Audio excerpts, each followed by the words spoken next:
headed to Purvis to meet my buddy for the beer fest.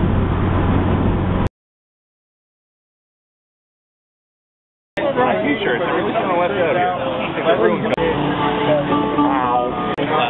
This is Tim, one of the brewmeisters. Well, you know, what do you have here today? Black IPA here. We had more Little tribute to Charles Bukowski.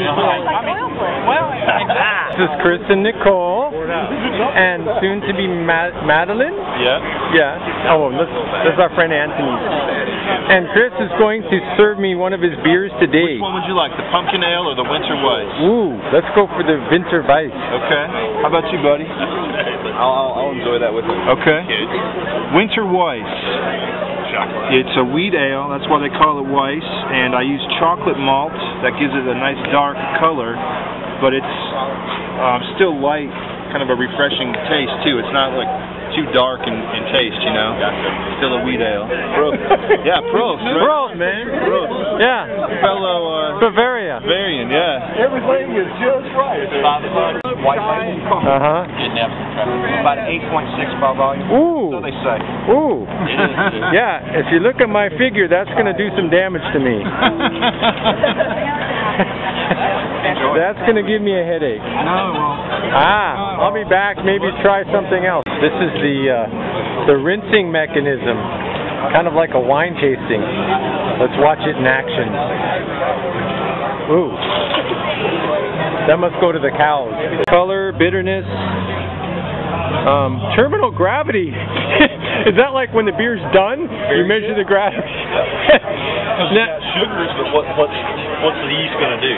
So how does that compare to a specific gravity? Specific is like the original gravity. I mean. So starting gravity? Yeah. Okay. And terminal gravity. Okay. Huh. Pretty neat. With apples from Mississippi. There you go. And Brettanomyces from who knows where. A single cell organism. It will also process alcohol, sugars into alcohol. How about oil in the Gulf Coast? I think you need like some type of, dispersing agent. Really? To do that, we need to add more toxic things in order for it to work. It would be really hard to break those covalent bonds. Right. Double carbon bonds. So.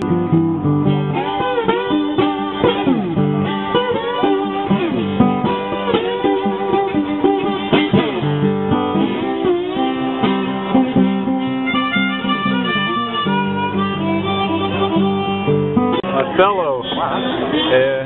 A small Shakespearean influence on the label there. Sure.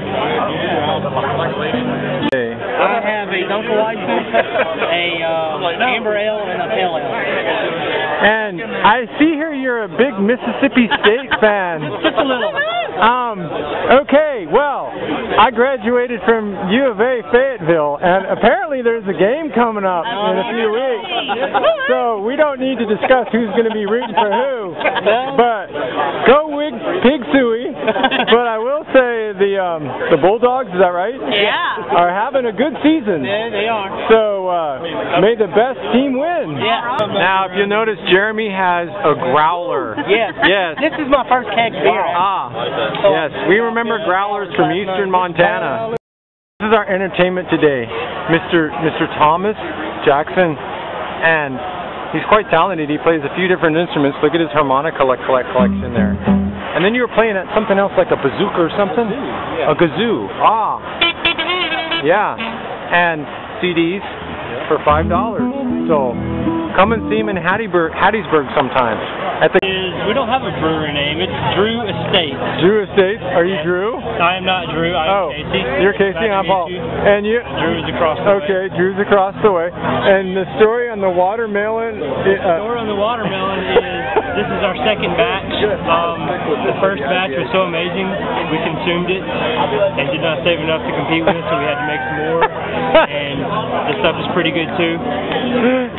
So what else do we have here? We have a Belgian ale, Monkey Eye. We have a brown ale, Fairville Brown, and we have a black IPA.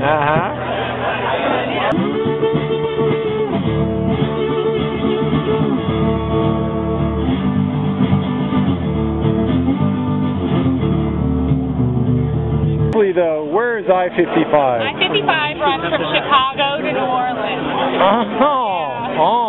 So that's kind of relevant here. That's kind of relevant here. Well, yeah, don't mess with her spray bottle. She takes control of the spray bottle. Yeah. Also from Hattiesburg as well, or as we affectionately call him, Little Hippie Kid. And the overall winner for the wheat category, and I'm probably not going to say this right, Abracadabra, Matt Flint. Where you from, Matt? Mark Calvin!